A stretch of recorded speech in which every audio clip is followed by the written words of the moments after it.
a little differently, do hair a little different. You can adapt it. This takes but moments to do. Let's see, what else do I have here? Oh, see what I did with this? A salt shaker figure. You see how simple that is? I don't think that took me more than a moment to do it. So we assume that body behind it. This is how I represented hands. I don't even have the right number. We're not dealing with great works of art here. You can do a message in it and a face. That's really all you need to do if you were creating a picture. To create a picture, it's tea time. Let's see. I have in there, I'll just get through this and then we'll just give it a little, then we'll talk and we'll try something too. So you get the sense that there's different types of visuals. I didn't cover all the types, but did you get a sense? Photography, simple light and drawing, pictographs, use of colors, stick figures, salt shaker figures. You can, if you're not good at drawing at all, you can probably buy a pad and just write something on it there. Yes? I just wanted to say, if the visuals are really representing the text, I understand when you might use this quickly, but it is really important that the visuals are quite accurate if they're representing the text. Can you give an example, please? Like if you were showing a woman having a mammogram, it would be really important that it actually really, the drawing represents what the writing's saying accurately, I suppose. In all situations? Or do you need to, I mean, would there be times you can just talk about there is a mammogram, or if you're doing it, what to expect when you're going to have a mammogram? I mean, I agree with you. I'm not disagreeing with you. But I didn't know if context is the simplicity versus the detail. There has to be a context for the visual. Otherwise, what's the point of having it? Right. So usually to do this, and your materials might be different because you translate them into visuals, is you usually do it with simple wording. You do it right next to the wording. And you can do simple wording underneath. Oh, thank you very much. No, I'm not going to have anything right now. But I'm going to comment on it, where you put it together with it, the simple writing underneath for it. That level of detail, it could well be that you need a lot of detail to it too, and a lot of accuracy. I suppose if you're using visuals to reflect the text, it is important that they do reflect the text. Mm-hmm. Thank you. Thank you. A variety of ways. I think there's so many examples, and you can do it to reflect the text. You certainly don't want to do it that it doesn't reflect the text. Let me just go through a couple of things here. So you want to have it consistent with your reader's culture and age and gender, and show people at their best. And you want to have it current, like telephones with those curlicue cords probably won't mean much in this era of cell phones. Let's see what else. I wrote in here a lot of different things that you can do. I know for some time I had a little mole on one of my toes, and I went to the dermatologist, and she was giving me the results, and the results weren't great. And so I started to not pay attention. I just got all worried. But then what she did is on that white paper that was on the examining table, she drew out the different levels of derma and showed me where my mole was, and indeed it wasn't all that bad. And seeing her visual, I could relax and listen. The one thing that she didn't do, I wish she had, is rip off the sheet and give me the visual. Because then I could have referred to it later. You know what? It's tea time. I've done so much talking. We have had such a full day. When you're done with your tea, I suggest that you practice drawing. What do you think? And I propose that you, so we have a place in there, that you try either, we can't do a mammogram, it's just too hard. We're going to do something real simple. Just to get the point across. On this page, number 10, you've got space to draw either a stick figure or a salt shaker. Does any figure, or your own way. Does anybody want to volunteer to be a model? If not, I will. Okay? No right or wrong. Let's see, what should I do here? Okay, go. I'm your model. Don't make me stand here too long.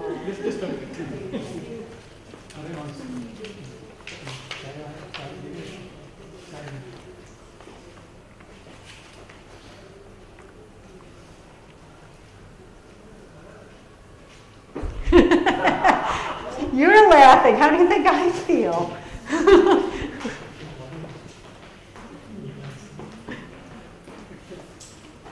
Oh, thanks. Thanks a lot. No. No cameras. Oh, no. I quit. You're done. You're done. Look at that. Look at those. Let's see. 10 out of 10. 10 out. You all get in it. Yay! You're the salt shaker person. What did you come up with? Yeah, oh my goodness, we got a great artist here. You got it from the side perspective. Yay! All right, let's see what else. Oh my goodness, I got hair and face, and I look worried, and I'm complaining, and now I'm, big.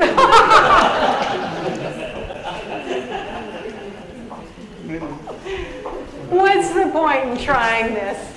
Does someone else want to be a model? I'm not doing this one twice. Do you want to do it for each other? You want to just try little groups? Or did you get the point? Okay. All right.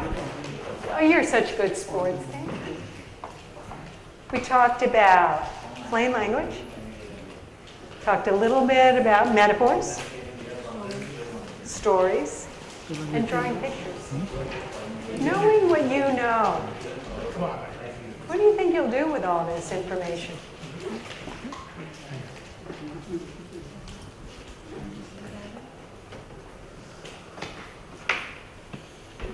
Use it in day-to-day practice for communication. Pardon? Use it in day-to-day practice for communication with the patients. You think you will? What do you think you might do? You can use it as a tool for communication with our patients. Yeah. Can you tell us a story of how you might do that? Yeah, you don't have to commit to anything, but just wondering if anyone might just put something into practice. Remember we talked about being a health literacy hero? Like, what might you really do?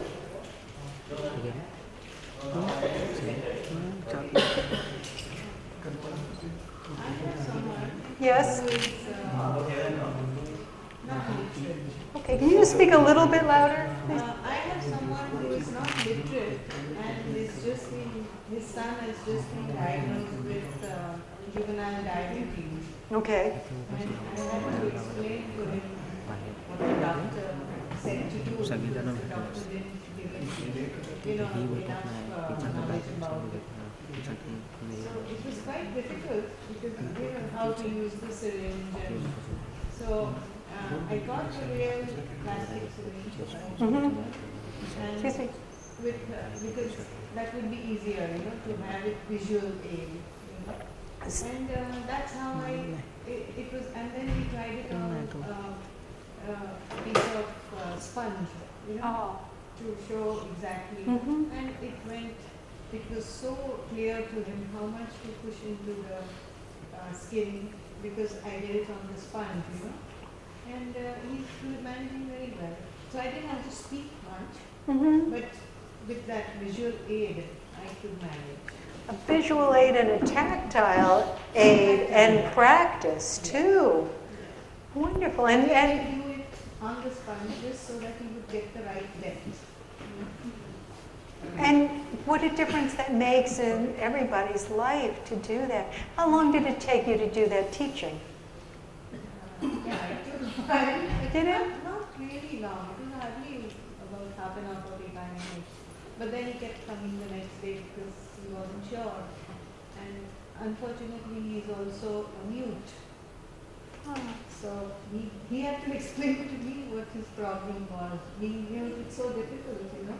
So he's doing this. You know, how much do I push? I don't know because he was probably getting logs or whatever. Then I understood and then I told him how to do it. What a beautiful story.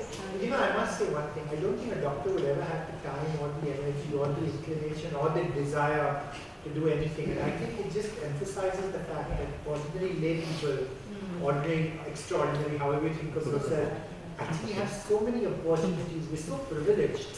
You know, we're well off, we're educated, we can speak English. And there's so much opportunity to share all our learning and to develop some of these things. So a simple example is to use an orange. When you're teaching someone how to give an injection, because you know the orange thickness is very similar to skin. But the point is, once you start doing this, and then someone teaches someone else, and someone, and you're no longer dependent on your doctor to be doing all this teaching for you. It's just That's what the support groups are. And we don't have support groups for everything. I've not heard of any support group for diabetes. I mean, I've heard about cancer, Especially juvenile diabetes. and it's on the rise so much in India. But it's almost there in every family. Yeah, well, 1 in 5 is diabetic. 1 in 5 is diabetic today. I'll just share. What happens is basically, a medical study was done in America. You must be aware about that. That why is it that when people go to alternate medicine, they get results after they come back from the doctors? Why? So this was a cause of concern for the medical fraternity in America. And they found out that the end result is when the patient comes to the alternate practitioner, they get a patient hearing. So we basically sit down with the patient and listen to them for 2 or 3 hours together, and then they feel happy that somebody is listening to them. Now when we go to a doctor, they hardly get 5 minutes. So they feel sad that we are not able to get what we want. We want a patient hearing. Well, you talked about that too, about listening, being listened to. Yeah, so that was why, and this is, I think it was financed by the Harvard University or one of the topmost universities in America. You can go online and read about it. Yeah, so there are a lot of strategies. It's wonderful work that you did. It's wonderful work that everyone's doing, and you shared just some terrific stories and examples. We have it all inside of us to do all of this. These strategies are not the hardest things you've ever done. They're just not. They're not the easiest either. But what a difference they can make in somebody else's life to be doing that, to teach in ways the other person can understand. And that's just what I appreciate from this, from all of you giving up your Sunday afternoon to be here. Maybe this just reinforced a point you already knew. This may not be any new information. And what I encourage people is to say, maybe this isn't new, but I mean this most sincerely. If you're doing it, keep doing it. Maybe these were strategies you kind of thought of doing a while ago and you haven't been doing as much. Maybe you can add them back in some small way. Or maybe you found some new idea or something you can try. One that people often try is just bring a highlighter with you. You might have only that information from a drug company or something, and it's really difficult, and you don't have time to write it, and it's just not realistic.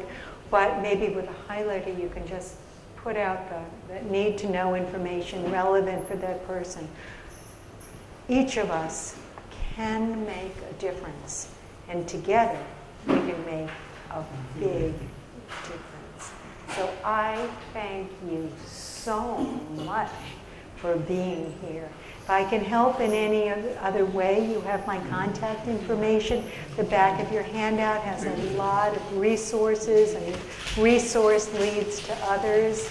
And I can't wait to hear your stories about how you've been putting this into place.